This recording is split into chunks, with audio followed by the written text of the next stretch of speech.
listening? Ladies and gentlemen, welcome back. It is officially Star Wars week. Let's freaking go. May the Force be with you. I've got a bad feeling about this, and clearly, we gotta get this one out of our system before the week begins. Hit the top! That is right. In honor of EA's Star Wars Jedi Survivor launching this week, Nerf Gaming News will be diving into Star Wars content all week long, including today's show, where we're gonna be diving into everything that you need to know in order to get yourself prepped for the game launching this week. So, without further ado, let's go. Are you listening?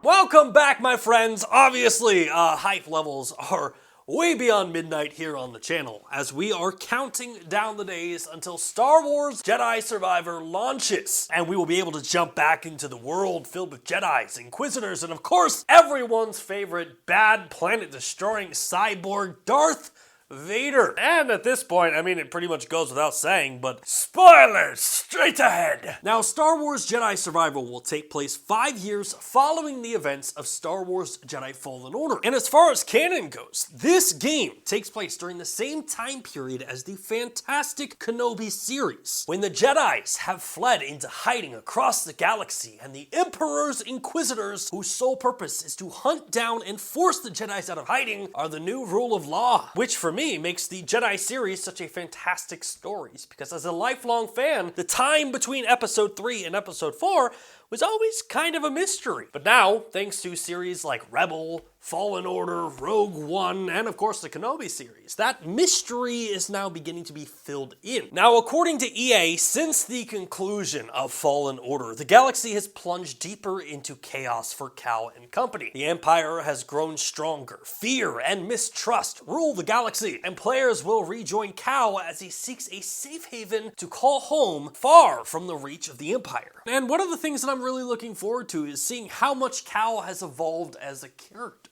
I mean, in Fallen Order, Cal was a Jedi Padawan forced into hiding, and his training never really advanced following Order 66. But now, here we are, 5 years after the events of Fallen Order. I mean, we've got to assume that Cal has continued his training, become a Jedi Knight, and searched the galaxies for the ancient Jedi teachings. And that's not just me speculating. I mean, at one point in the trailers, we got to see Cal pushing a stormtrooper into an oncoming TIE fighter, which, just let me check real quick. Yeah, nope, that was not a power in the first game. Also, from people who had some early hand-on access, we did learn that Star Wars Jedi Survivor won't reset Cal's skill set, and the majority of the powers learned in Fallen Order will return. We also learned that players will be able to embrace brand new lightsaber and combat stances, whereas in the previous game, Cal was able to use a dual-bladed and a single-bladed lightsaber. However, in Jedi Survivor, players will be able to utilize a new dual-wielded stance that offers faster combat,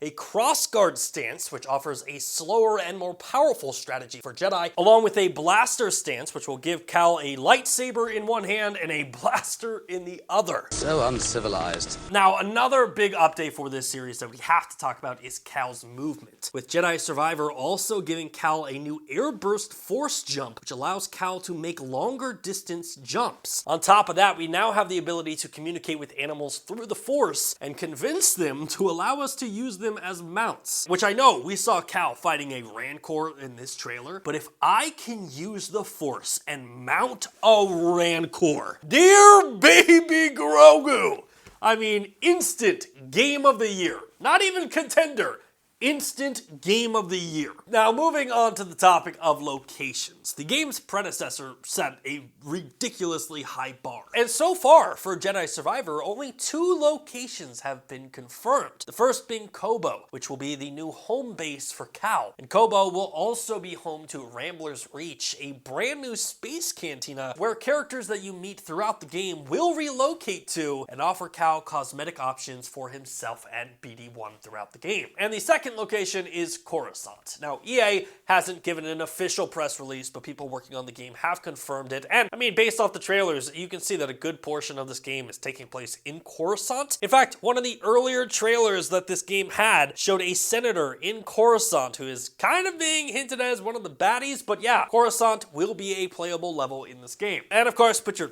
tinfoil speculation hats on here. I think one of them should definitely be Tatooine. And I am always critical that every single Star Wars property has to go to Tatooine at some point. Like, I'm tired of the planet as much as anybody else. But with this game taking place during the same time period of Kenobi, I think EA said that it's like 9 years before A New Hope. I would love to see Ewan McGregor make a surprise cameo during this game. Now, enough of the story, where we'll go. Let's talk about the baddies. And again, EA's been really tight-lipped here, but we do know a couple of them. One of them being the Udapin Senator that we saw from the original trailer. We saw the Gendai Warrior also in the gameplay trailer, but we've also been seeing like this lightsaber-wielding outcast that we can only assume will also be a villain as well. And if we're being honest here, a lot of the mystery surrounding this game is why I cannot wait to jump into it. I mean, seeing the brand new combo attacks with your AI counterparts, being able to dual wield lightsabers like Ahsoka, plus getting to explore all the new planets and exploring the universe further than I've ever been able to before is obviously cool, but the mystery also gets me excited because, again, going back to episode 1, episode 2, episode 3, when those movies came out,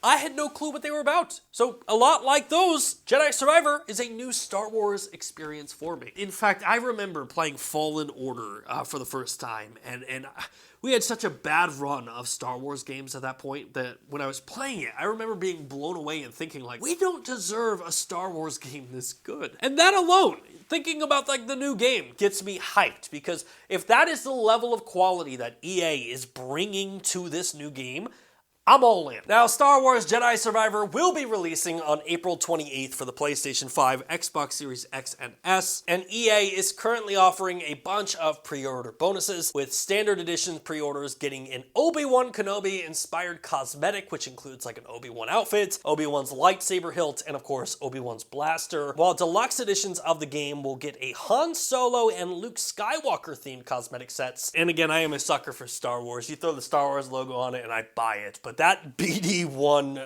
R2-D2 skin might be the reason that I pay extra for this game. And like we said in the intro of this video, we will be talking a lot about Star Wars Jedi Survivor this whole week. So if you're as hyped as I am for this game and you want more Star Wars content, live streams, and of course when the game comes out, we're gonna review the hell out of it, hit that subscribe button and stick right here for more Star Wars content.